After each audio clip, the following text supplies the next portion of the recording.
before we start? All right. Well, if there's no questions for me or for Capitol Hill Village, I am going to turn the program over to Jessica Fredrickson.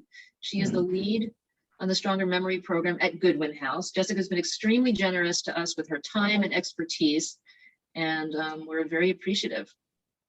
So, Jessica, over to you. Thanks, everyone. I'm excited to be here and meeting all of you. A little bit to introduce myself. I've been with Goodwin House for about a year now. Prior to that, I worked for a senior living company, primarily in independent living, assisted living, and memory support. Did some work in operations in our quality improvement program, but mainly my passion is brain health and memory support. So really excited to be able to be doing that full time here with Goodwin House. I have a master's in social work from Washington University in St. Louis with a concentration in older adults and aging. We also have Perry Weinfeld on the call. She is the Stronger Memory Coordinator. So she's another great resource you might be interacting with throughout your journey if you choose to take next steps with Stronger Memory. And then we will have Kathy Tompkins, Dr. Kathy Tompkins from George Mason will be joining us to answer some questions, any Q&A that you all have about the research. It's really exciting. They've been involved in the research with us since, I think, last October. So a little over a year now. We did an initial exploratory study talking about what themes kind of came up for participants. And now we are working on doing pre and post tests with participants who want to be a part of that research to really help us make this program the best that it can be. I just saw Kathy put a note. She is here. She says, good morning. So I'm going to share my screen.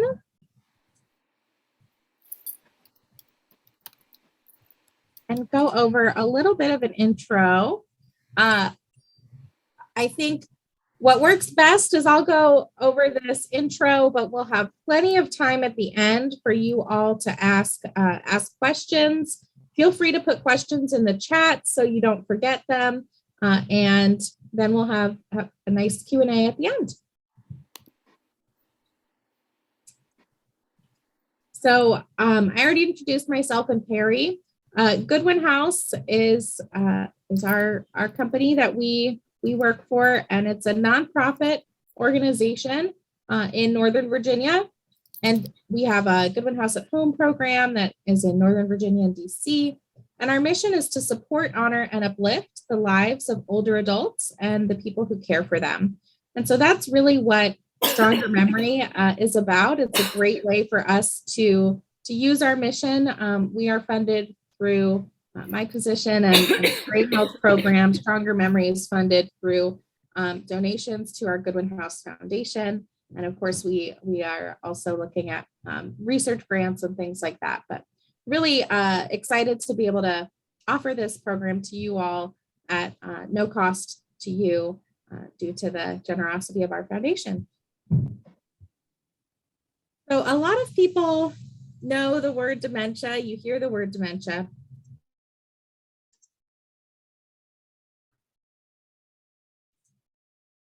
Okay, Jessica, I'm sorry, you were muted for just a minute. That's all right.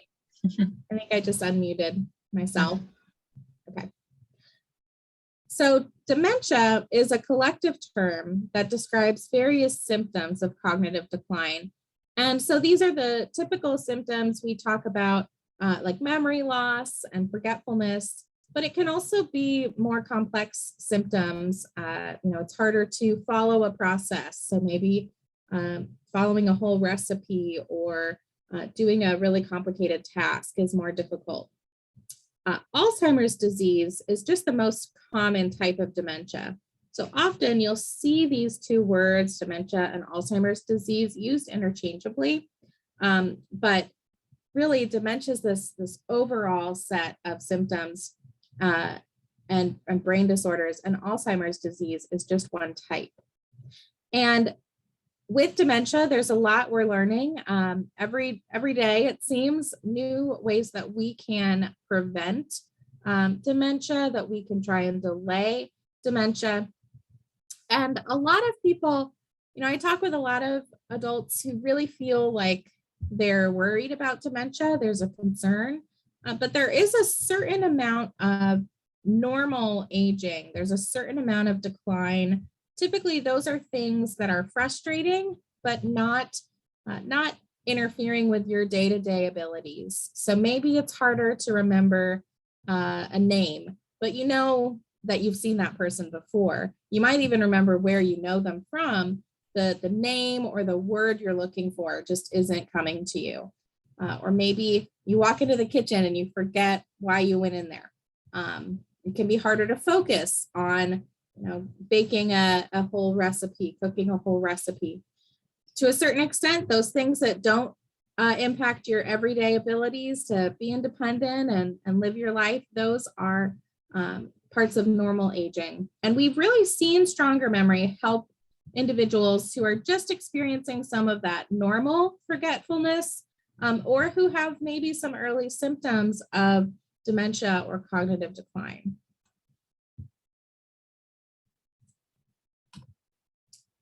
So Alzheimer's and other dementias, where it's really impacting a bigger part of your day and your life, that's not a normal part of growing older. And there's a lot of different risk factors. The one we can't change is age. So as we get older, that risk increases until after the age of 85, that risk is almost up to 50%. However, there's lots that we can do to try and prevent and reduce that risk. This is my friend Wendy Liebrick. She is born in Portland, Oregon. She actually just celebrated 55 years of marriage. She's got 3 children, 7 grandchildren, and 3 grand dogs. She's very physically active, socially active, non-smoker, non-drinker, college graduate. A lot of the things that are really supposed to help us with reducing dementia, physical activity, nutrition, non-smoker. Those things were things Wendy was already doing. She was living a very healthy life. But back in 2011, Wendy started repeating her thoughts, asking the same questions over and over. She would forget conversations that she had already with her husband, and she even got lost driving in her really familiar Portland neighborhood and had to call her husband Howard to help her get home. And so Wendy and her husband were both getting a little frustrated, but also scared, because this was now impacting her daily activities and her ability to live her life independently and still drive places and do everything that she loved doing. So the Stronger Memory Timeline talks about a little bit about Wendy's story. In 2011, Wendy took a test at her doctor's that showed she had some brain challenges. She was diagnosed with mild cognitive impairment, which is often a precursor to dementia. And her husband, Rob Liebrick, who's the CEO of Goodwin House, he'd been in the aging field for quite some time by then. So he looked around to see if there was anything that could help his mom. Wendy really wanted to be around for all those grandkids. She wanted to be able to have great conversations with them and didn't want to have these brain challenges. So there wasn't really anything accessible at the moment. When Rob was looking back in 2011, 2012, he went to the National Leading Age Conference in 2012 and was introduced to some research that showed people with very advanced dementia doing easy math, writing, and reading out loud. And doing those exercises every day led to improved cognitive scores or stabilized cognitive scores in people with advanced dementia. So Rob thought, well, maybe I can move this upstream a little bit to help my mom. And Wendy gave it a try. She started reading out loud, doing handwriting, and doing simple math and she saw improvement within a month. She was able to remember names, recall conversations, and Wendy is currently still doing stronger memory. She does the curriculum we have, and she also attends a weekly stronger memory meeting. And Wendy says she feels smarter than ever. She feels like her recall, her focus is really not only improved from where it was when she was diagnosed with MCI, but she feels like it's even improved past that and gotten a little bit better. She now teaches bridge. She can, first she went from not being able to really count her own scores while playing bridge to being able to count again and keep track of her scores, do that math in her head. And now she can actually teach bridge to new people, which she really enjoys. So that was in 2012 when Wendy started doing stronger memory. And in 2015, Rob was talking with a coworker about what he was doing with his mom and how these 3 simple exercises were helping her brain health. And a coworker said, well, that's great, but what about our residents here? What can we do for them? And so Rob created Aegis Brain Level Engagement over at Aegis Living. And that's really where the stronger memory curriculum started to come into being, written out as it is today. He worked with an occupational therapist who had a background in education to create the stronger memory curriculum, which was published online in 2019 for free use for anyone who wants to give it a try. And in 2020, Rob was now the CEO at Goodwin House, and we started to do stronger memory sessions in both of our Goodwin House locations, our life plan communities, and at Goodwin House at home virtually. We have a Goodwin House at home program that offers all the support and benefits of living in that life plan community, but allows seniors to live in their homes and not make that move to independent living. So we offered that program, the Stronger Memory program, to them as well. And that Goodwin House at Home program is where we did an exploratory study with George Mason University. They interviewed, I believe, 24 individuals, 2 of which were caregivers, and the rest were participants. And they really found positive initial information on the impact of stronger memory on brain health, but also on life satisfaction and socialization. So Kathy will be able to talk a little bit more and answer questions about that when we get to the Q&A portion.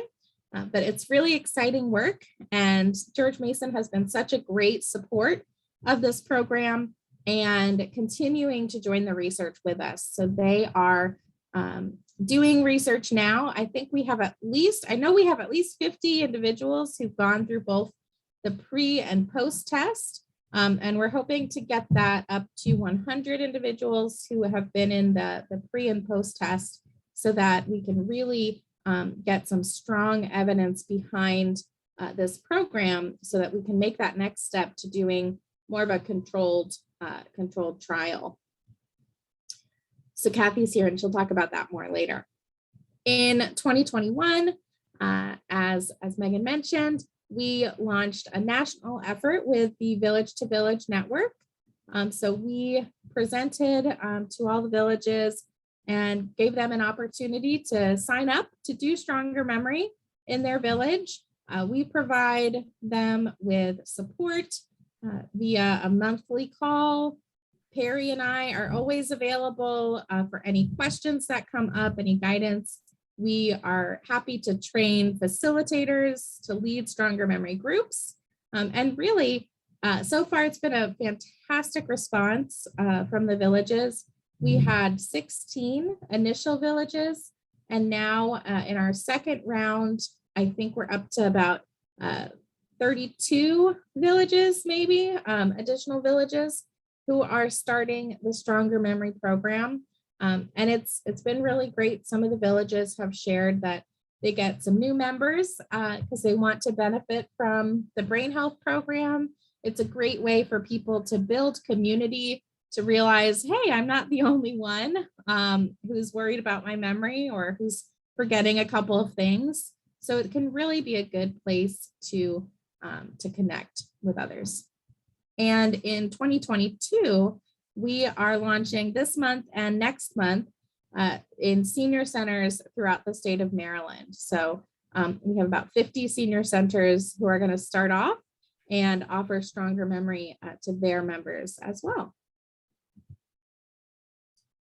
So the goal of stronger memory, right now, there's no cure for dementia, but if we can delay it or block it, that's the best knowledge that we have right now. So there's lots of ways to prevent or try to block or delay dementia or the onset of those symptoms, and stronger memory is one of those.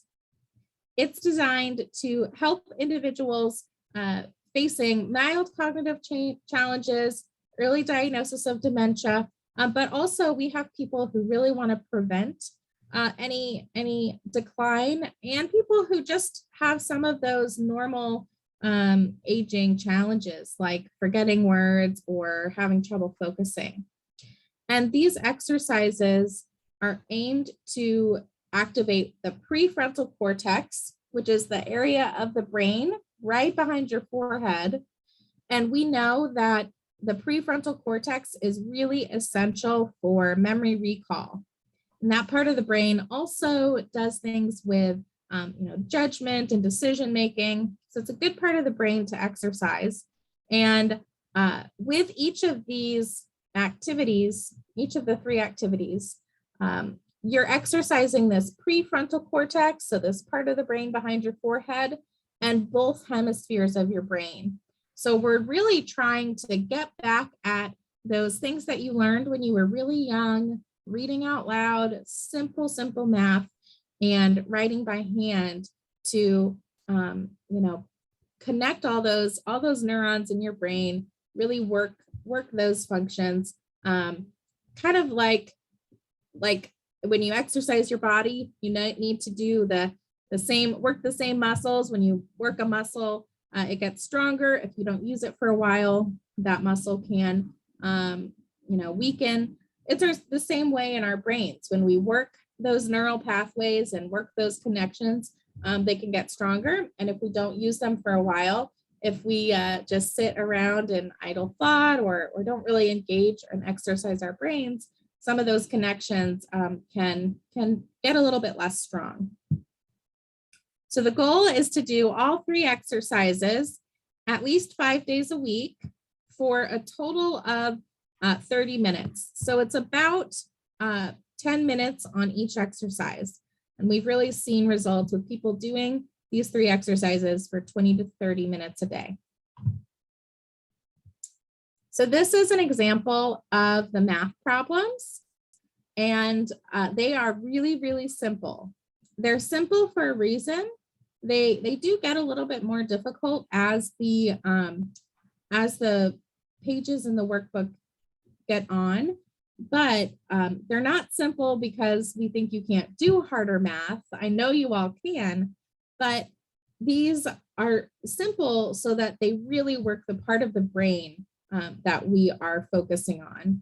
We have looked at research, and really complicated math, algebra, long division, that activates one kind of small part of our brain. It doesn't have this kind of rapid fire, multi-area of the brain impact that simple math problems have. So think of it like piano scales or basketball drills.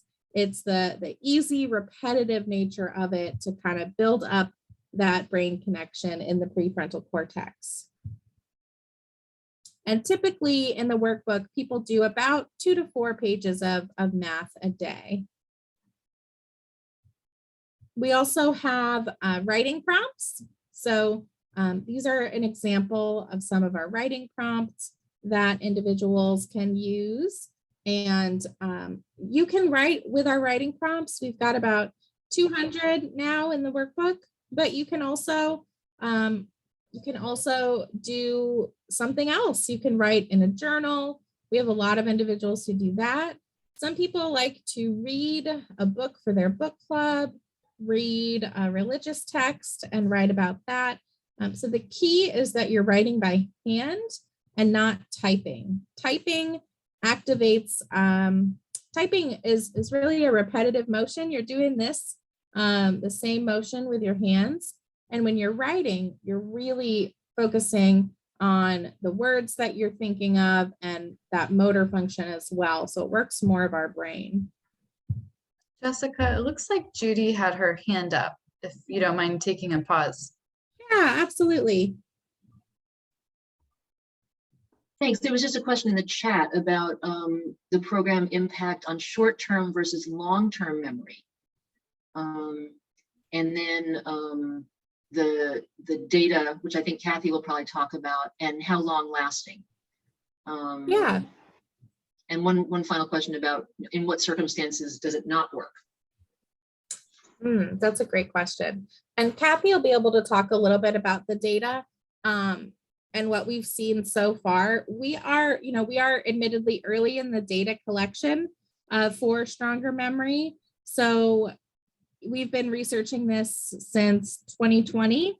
So in terms of how long it lasts, we don't have that longitudinal official data yet, but what I have seen anecdotally from our participants, including Wendy, who's been doing this since 2011, what it really seems to be is if you're exercising your brain, you're doing these consistently, that benefit you're seeing will stay. But of course, if you take a break, some people have gone on like a long vacation, taken a few weeks off, they notice that there is kind of a decline if they're not doing this. So the goal of stronger memory is that it really becomes part of your healthy habits, part of your lifestyle. We just ask that you try it for 12 weeks and see if you notice a difference, see if it's something that you want to continue. And then of course, it's really risk-free because there's not a medication. Worst scenario is that you don't like it and then you can just stop doing it. So there's really no downside. Obviously it's not a medication. We're not actually, changing the way that the brain works, or depending on the type of dementia, we're not able to magically get rid of plaques and tangles if you have Alzheimer's. So of course, if there really is a medical cause to your decline in cognitive function, then it may not work. We've had a lot of success with participants who have had strokes or traumatic brain injury, and following that, they do stronger memory and that really helps them regain their cognitive function. One participant, Cliff, he had a traumatic brain injury and was recovering from that when he started stronger memory. And so at first, he really only started out writing a sentence or two. After a month, he could write a whole page.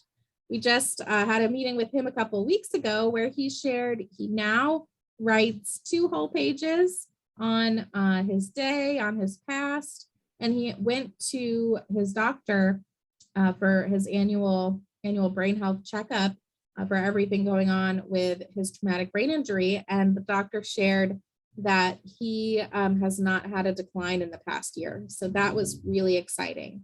And Cliff also started making his homemade salad dressing again, which was really exciting for him and his wife. She walked in and saw that he was just in the kitchen cooking up his salad dressing, which was kind of his signature thing to make for lunches. And he hadn't felt confident to do that since the effects of that traumatic brain injury. He hadn't been able to follow all the steps to the recipe. So that was a really great benefit that he experienced. Some other things that participants have shared when they do it regularly, they notice a difference. And that is really what we've seen so far. When people do this program regularly, they notice that difference. They really start to feel that their brain is improving, their recall is improving, but it's a continued exercise practice. Just like I mentioned earlier with our physical muscles, when we exercise our body and our physical muscles, if we exercise them, they get stronger. If we don't use them, then we kind of lose that strength. It's similar with stronger memory and our brains is what we've seen so far. And then I do have, we have got Dr. Kathy Tompkins here. And so she presented stronger memory at the Gerontological Society of America, their annual conference. They put together, there's an initial report I can send you from that first exploratory study with those 24 participants. And Kathy is also leading the charge, so to speak, on the next round, the current round of research, which has been very extensive. So we're really excited for our partnership with them. I'm going to stop sharing my screen for a moment so that we can invite Kathy to introduce herself and share a little bit, and then do some Q&A. Good morning, everyone. It is so nice to see so many people on the call. I've done several of these with Jessica, but I don't think I've ever been on a call with so many people. So it's very exciting. So yeah, so I am Kathy Tompkins. Like Jessica, I have an MSW also. So I have an MSW and a master's degree in social work, as well as a PhD in social work. I am a passionate gerontologist. So since I graduated from my undergraduate degree in psychology at the University of Maryland, I've been working in the field. So I've been at Mason since 2003. I am a professor in the Department of Social Work, and I also have an administrative position in the dean's office. So I'm the associate dean for faculty and staff affairs. But I do a lot of research, and I'm very interested in the Stronger Memory Program. So like Jessica said, I've been the Mason contact since we started, and we have a great team. We have two other faculty that work on Stronger Memory, and most recently a postdoc, which he is fantastic.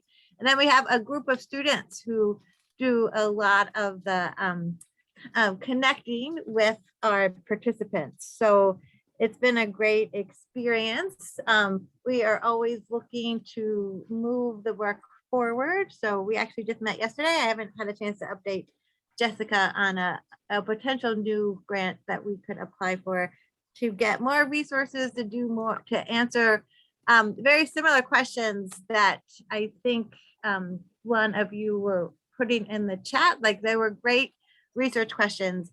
So where we are, so right, what Jessica was saying, initially we did some focus groups with folks who had gone through the Stronger Memory Program right when Goodwin House launched it. So I think we waited a few months, and then we ran some focus groups and asked folks what their perspective was on the Stronger Memory Program, how they enjoyed doing the exercises, what they thought in terms of the differences in their memory retrieval and those kinds of questions. So that report, like Jessica said, she could send it out to you, but I also think it's on their website also. And now what we're doing, so we're in phase 2, if you will, of exploring the Stronger Memory Program. So now what we're doing is we're looking at, we're doing a pre-test, post-test study. So before folks get started, or at least right at the beginning of the Stronger Memory Program, if we can't get you right before it starts, we ask you several questions about your memory recall, about your life satisfaction, and then we do a very short cognitive survey called the mini MOCA. So we do that kind of battery of questions we ask you. So it takes maybe 15 or 20 minutes. One of our team members does it with you over the phone or over Zoom. And then you do the Stronger Memory Program for 12 weeks. We certainly want you to always do the Stronger Memory Program, like never stop doing the Stronger Memory Program. But if you participate in the research part of Stronger Memory, we're going to actually give you all those questions, all those surveys after 12 weeks of participating in the program as a post test. So then we can see if you answer those same questions any differently after participating in the Stronger Memory for 12 weeks. So right now we have, as of yesterday, we have 51 completed pre-test, post-test, and we have 20 more scheduled. So by a month or so, we'll have 20 more. So that will take us up to about 71. And our goal is to get 100 for this phase 2. For just phase 2, our goal is to get 100 participants, but we are certainly looking at a phase 3. And what we're doing there is really, we're considering, and we need to pull Jessica in on this, but we're considering really looking at how to sustain folks doing Stronger Memory, right? So so you work with your group here, and you may break off after 12 weeks or longer and form smaller groups and work on your own. We have Jessica does these weekly check-ins, right? So we're looking at what impacts folks from continuing to doing Stronger Memory after, like Jessica goes away, after the research part goes away. What will be the catalyst that helps folks keep doing Stronger Memory on their own? So that's what we're thinking about, maybe phase 3 entailing, but we might have up to phase 10. We hope to keep going and ask all those questions that you were asking about in chat. Keep asking questions on the impact of the Stronger Memory Program. Kathy, are there any of the questions that are in the chat that you can answer at this point? Oh, let's see. Let's see. Start from, ooh, a lot. Is as normal as not. So doesn't that mean that after 85? So can I don't know if Bruce is on, but so doesn't that mean that after 85 it is as normal as not? Your colleague Bruce? suggested that after age 85, 50% of the people were likely to get dementia. You should go on to the other questions. It's just a small point. Oh, okay. Okay. Thank you. I think you're at higher risk, right? After 85, but Okay. when I'm teaching about dementia, I always say that dementia definitely isn't a part of normal aging, right? It's a pathology. So maybe at higher risk, after 85, the literature says we're at higher risk for all kinds of things. Dementia being one of them, just higher risk. Okay, let's see. So the question is whether it aims at short-term or Short-term. long-term memory or both. Yeah, so that's a question. So right now, because we're looking at pre-post in this 12-week period of time, we're just looking at short-term, right? The short-term impact of Stronger Memory, a longitudinal study where we look at the impact over several months, over a year or longer. That would be ideal, right? That would be ideal. We're not there yet, but certainly would like to get there. But the tests don't test your long-term recall like pre and post. So no, we're No. asking, I get what you're asking now. No, it's more short Short-term. term right now. Okay.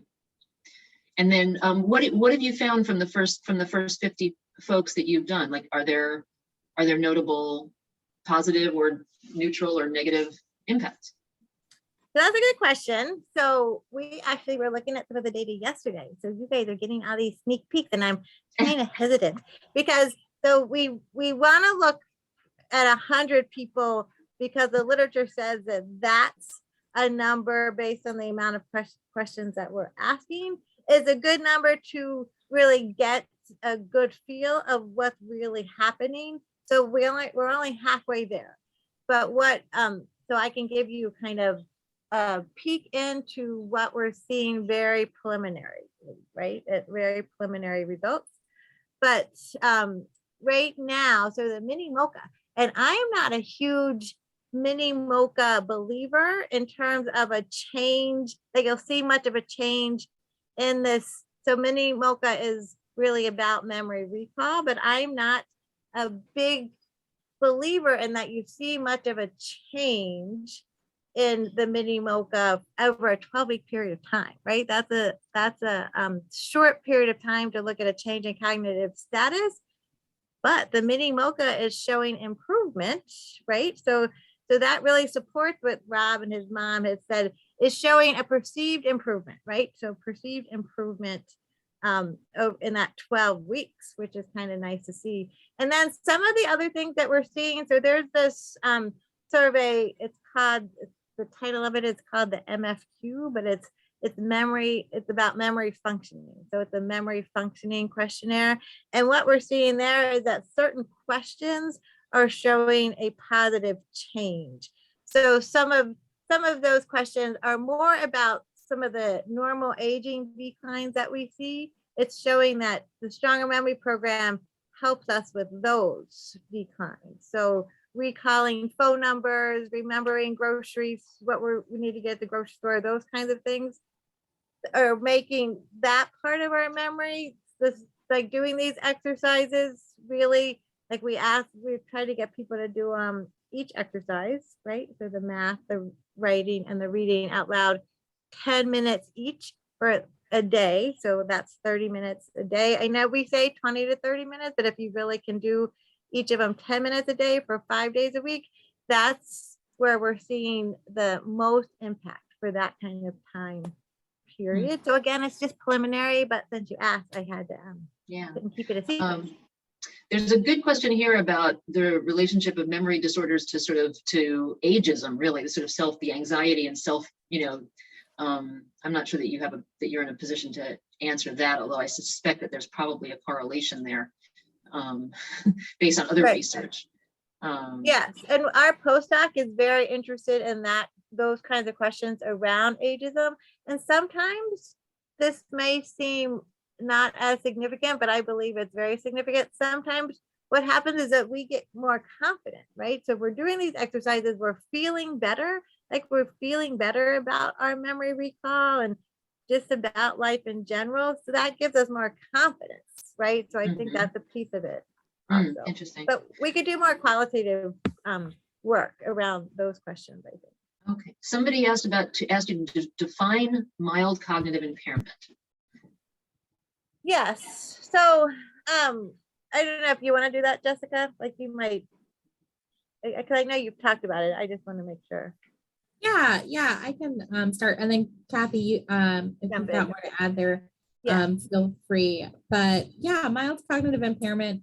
It's a diagnosis, typically of it basically is saying it's not necessarily a diagnosis of a specific disease, but it's saying that on one of these cognitive tests, such as the MoCA, there's noticeable and measurable concerns with your memory and your recall, with that working memory and that short-term memory, is really what it's getting at.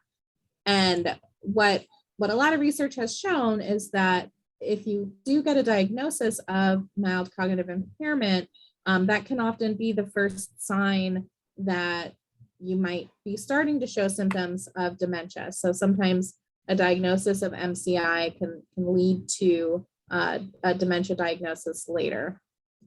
Kathy, do you have anything to add to that? Yeah, so it is, if you look at it as a continuum, right? So no memory impairment, MCI, and then dementia down the road, potentially. Doesn't mean that it's absolutely going to lead to dementia. And I think I also always want to be clear too, is I love Rob's mom's story, and it's a great story, but these, any kind of intervention like this, Stronger Memory, we do another program at Mason called the Music and Memory Program. Any kind of intervention is going to affect people in their own way, right? So So there for the music and memory work, there's this video called the Henry video. And for Henry, who was really in the later stages of dementia, listening to his favorite music was like miraculous, right? Like he didn't have speech, and then after the music stimulated his speech, but it doesn't happen in that way for everybody. Sometimes you see smaller impacts, sometimes you see larger impacts, right? But I just think that's important to denote that the impact isn't the same for everyone. Then Gail's asking a question. Have most of the participants been diagnosed with memory loss, with mild cognitive impairment prior to starting the program? That's probably a Jessica question.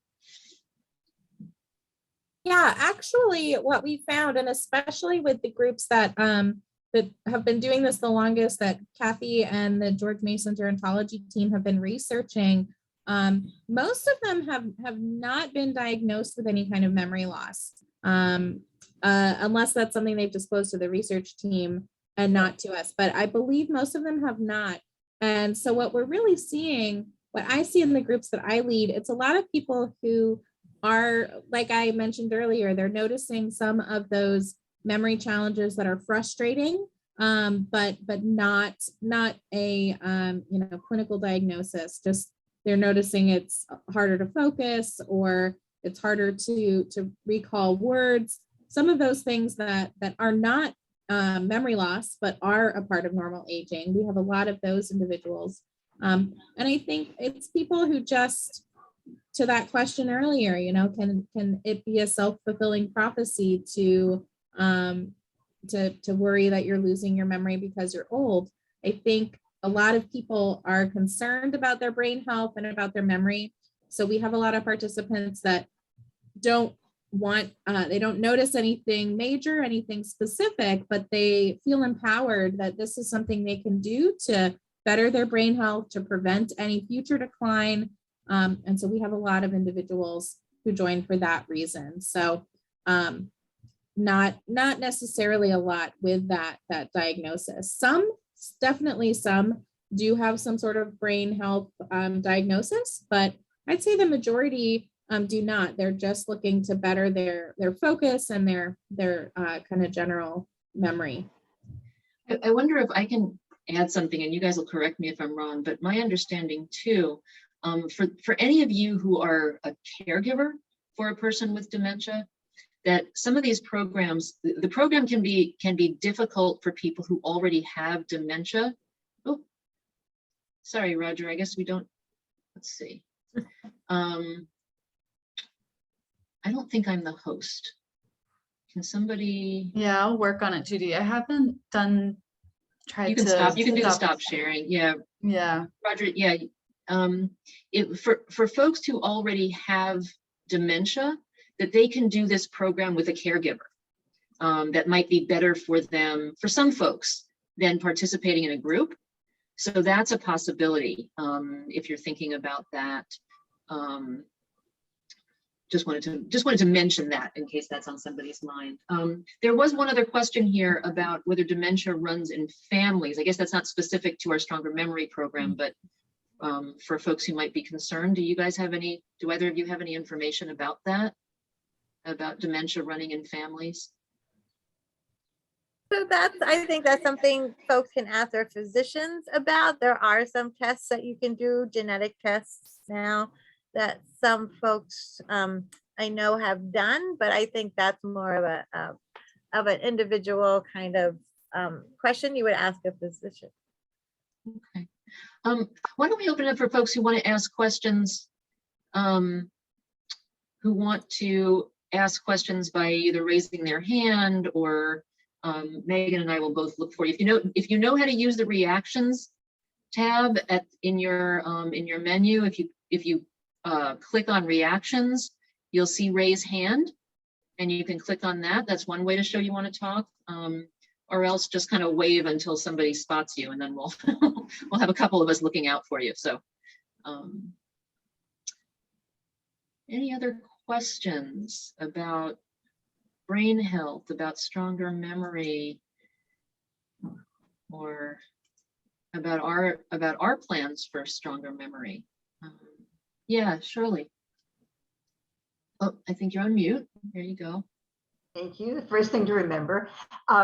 Anyway, what's the next step? And for those of us who would be interested working in the village, can you talk about that? Yeah.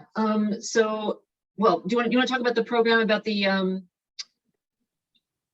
yeah. All right. Well, Jessica, why don't you talk about this first, and then we can Yeah, talk about I'll where we talk are. really briefly, and then I'll hand it back over to you, Judy, to talk about specifically what Capitol Hill Village is planning.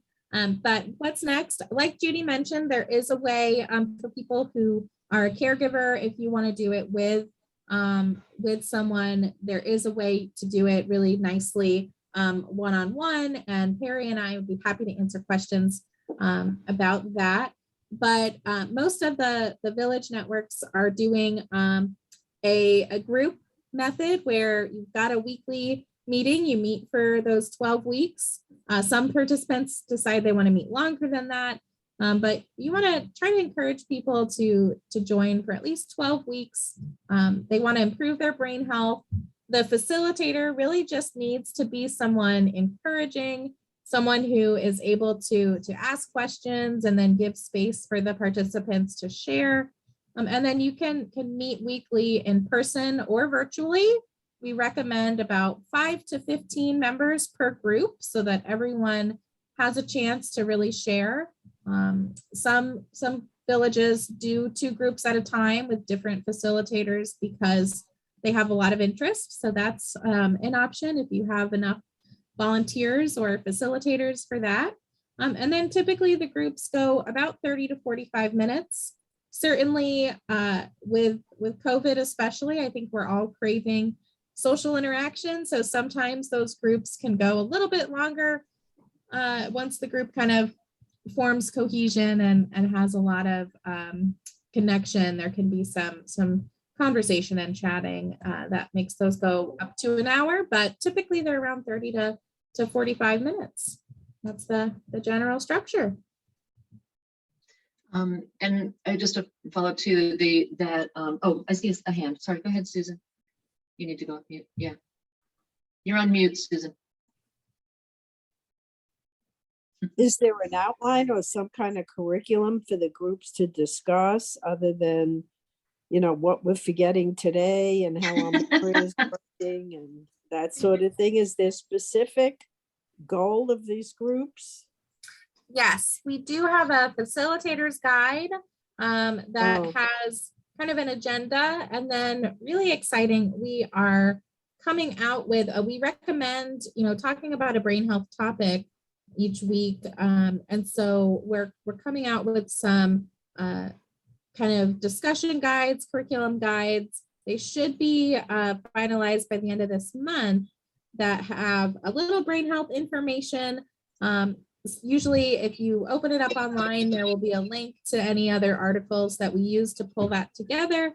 And then it has some discussion questions, or, if we're talking 1 week, we're talking about why we're doing simple math instead of more difficult math. And there's some fun math riddles. So we really have some tools to help facilitators know what to talk about, what to ask.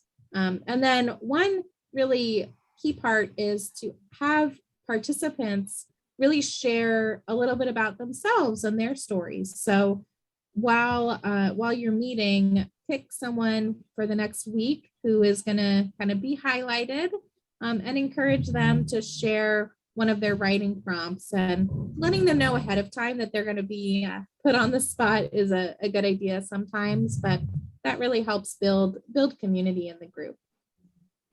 Yeah, I think, and people also use the opportunity to kind of share what's working for them. Maybe somebody's found that, calling a friend and reading out loud, or, somebody from the book group, you take turns, or, just the sort of strategies that are working for them to try to build this. We're trying to create new habits, and we all know that can be difficult. And so sharing what's working and how you're managing, and, how you did this week versus, last week, and things like that. That's just sort of part of the group purpose as well.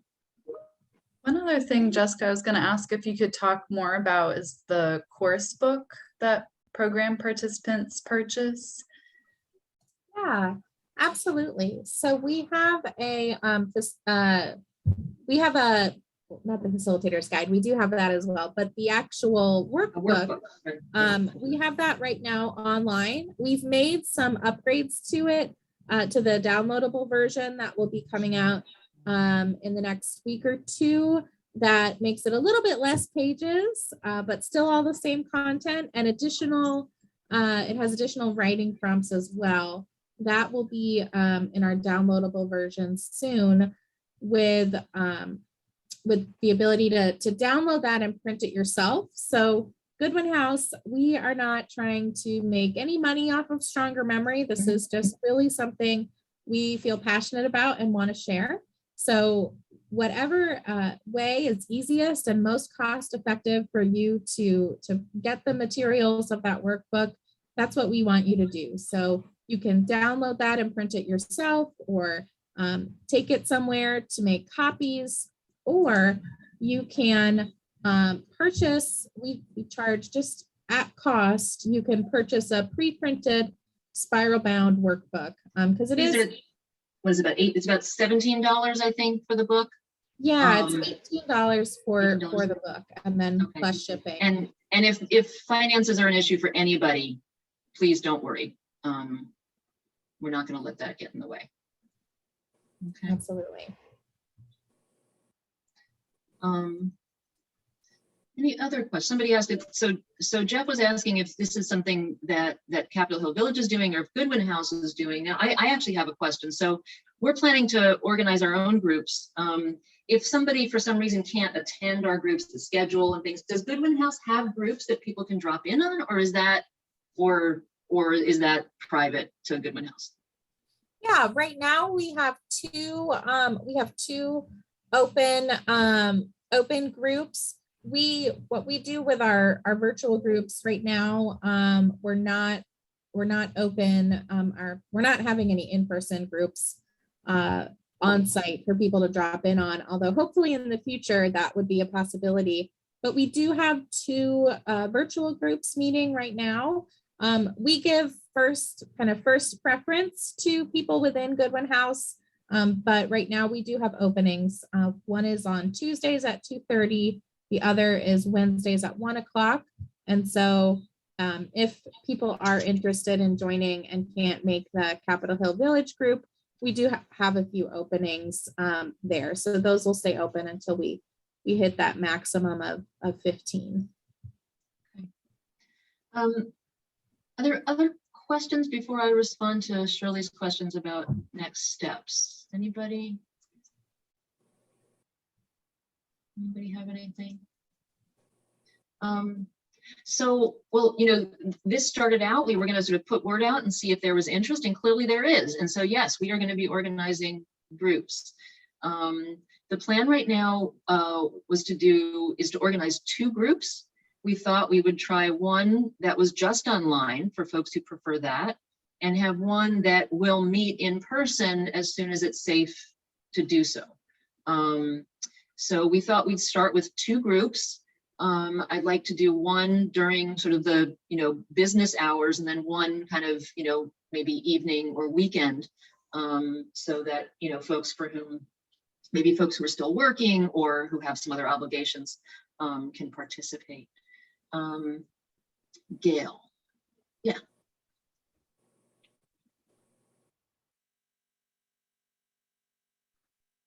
Sorry. That's okay. I'm still not getting something about this. I guess I'm not getting the function of the groups. If you buy or you get the curriculum, do you do those exercises on your own, and then do you talk about them in the groups, or are you doing it together with the groups? And No, why no, are you're doing the exercises on your own as many times a week as you can work it in. And then the weekly groups are kind of, it's sort of a support learning group, where you come together to talk about how you're doing. Are there any obstacles that folks can help you with? And sort of building a little bit of community around this issue, around the issue of cognitive impairment. So okay, I'm thinking. yeah, I'm sorry. I was I don't, thinking, oh, if you couldn't attend a weekly group, if you're suddenly busy and you have a lot of doctor appointments or you have, other things going on, that wouldn't doom you in doing the whole. absolutely not. Absolutely not. I think, and Jessica, again, correct me if I'm wrong, but the research component has not gotten to the point where where we're distinguishing between the exercises and the impact of the socialization, right? Because socialization is also good for brain health. And so interacting with people, having conversation, those sorts of things. So I don't know if they're at that point, but certainly you can take the exercises and do them on your own, if that works for you. Okay. Kathy, do you want to address that at all about the role of the groups in the effectiveness or anything like that? So for this phase of the study that you all would be participating in, we are not looking at that specific impact from a research methodological perspective. Again, so you would participate in the Stronger Memory Program for however long you all are going to have your weekly meetings, and then after 12 weeks, whether you do it as a group or individually, that's when you would come to us if you're interested in participating in the study. I mean, not then, I'm sorry. We would work with you before the 12 weeks, before you started, and then afterwards. And so I put our email address in there, but we are interested in looking at, for that sustainability piece, the impact of the socialization piece. But for this round, that's not a variable for us necessarily. Okay, that's great. Thank you. Sure. And just one other thing to say, I know that Georgetown Village has been doing, was part of the first cohort. And what they found is that people enjoyed the group so much, they wanted to continue after the 12 weeks. So they've continued and sort of folded new people in as a way. And so while you don't have to do it, it does seem to be something that people do enjoy. So there was a question about facilitation. So Jessica and her team have provided training for the facilitators. There's a facilitator guide. Our plan right now is to have 2 staff members as facilitators and to have 2 volunteers as co-facilitators with our staff. So that'll give some sustainability. And for folks, if you're interested in being a facilitator, definitely let Megan know. And because I suspect that we're going to have, this is something it's not going to go away. I think if people seem to like it, we'll continue it, and we may have need for additional facilitators. Maybe we can start new groups, if things are getting too big or things like that. So please speak up if you are interested in facilitating. There's really no limit to what we can do with this, if people are interested and willing to lead. Yeah, Susan. Yes, I have a question. It's not about facilitating. Mm-hmm. Is this stronger memory effort of the village going to go beyond? There are 3 things that we're supposed to be doing: the simple math, reading out loud, and writing. Mm-hmm. However, I'm sure that there's mountains of research on how to strengthen memory as people age. So is this effort by the village envisioned to move to other things as well as these 3 activities we're supposed to be doing and measuring?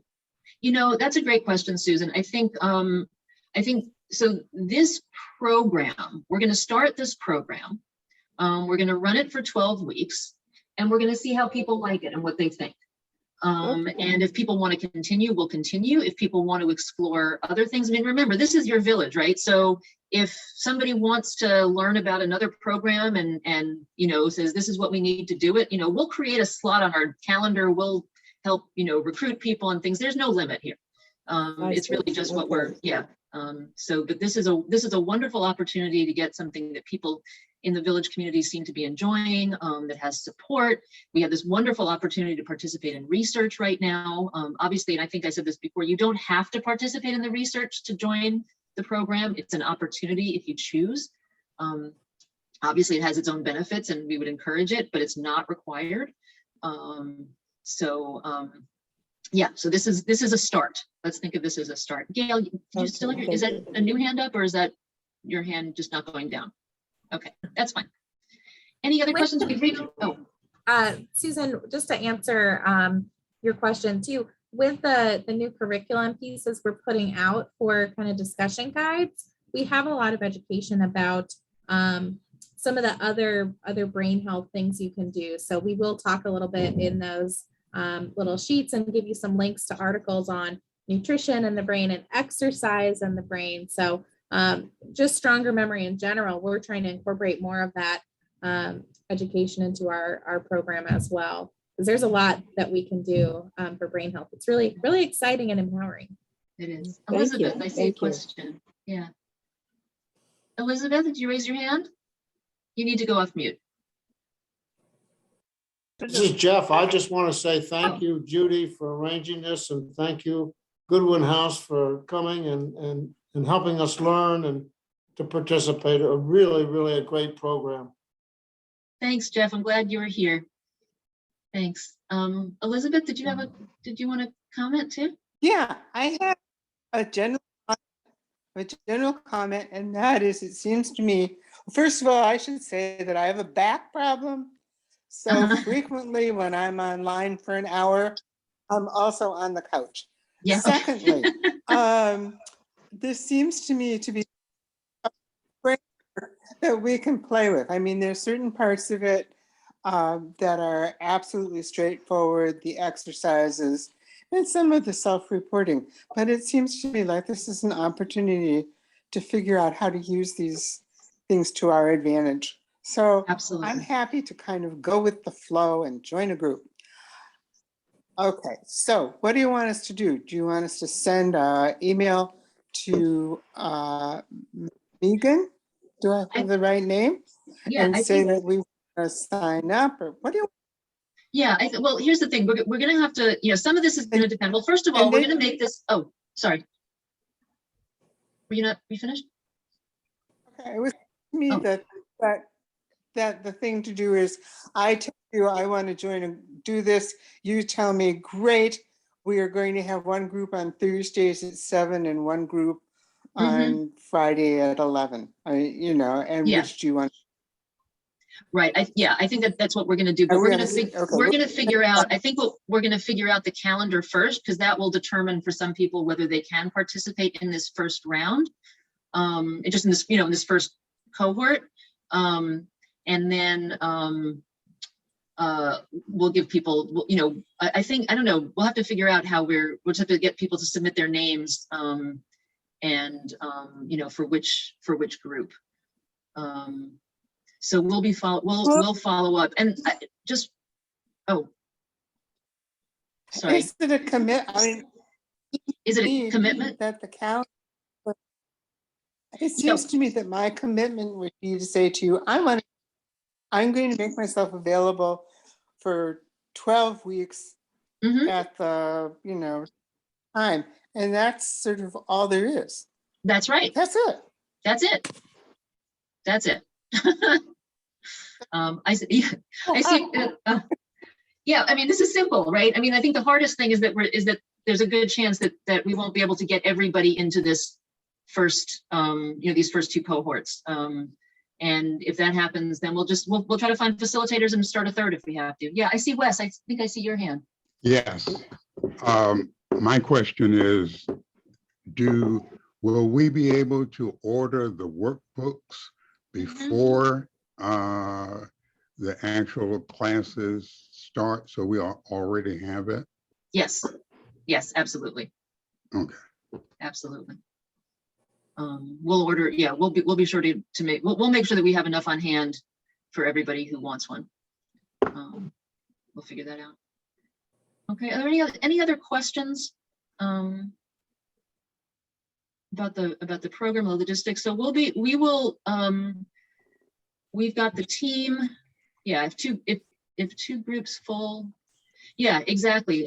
So there's if the two groups, if we fill up, or the schedule doesn't work for you, you can reach out to Jessica and see. We're going to not schedule them at the same time as Jessica has hers scheduled, so that if somebody wants to do those, they'll be available to do those. If we need to get a third cohort going, and we have volunteer facilitators, we can do that. So, you know, this is a work in progress. We're thrilled to see this much interest, and we look forward to, you know, to putting this together. I think we're going to be, yeah, so Megan just put her address in the chat. I think most of you know how to reach Megan. If you don't, you can just send it to info and say this is for Megan. That's fine too. And we will get back with everybody with the schedule, and we'll take it from there. Does that sound good? Yep. Yeah, got thumbs up from everyone? All right. Well, big thank you to Jessica and Kathy and Perry for being with us today and answering all of our questions. I know more questions are going to come up, so you can feel free. You can shoot them to Megan or me. Oh, and Ari, if you have Ari, you want to wave too? Ari is going to be one of our facilitators. He's our newest staff member. Some of you have met him. Yeah, and we're just going to keep this conversation about brain health going because you know how important it is. So, all right. Well, thank you, everybody. Have a lovely afternoon. Thanks, everyone. Thanks, everyone. Bye-bye. Bye. Thank Bye. you very much. Who is this woman? She's Megan Winkle. She's the one. Thanks, everyone. Thank you.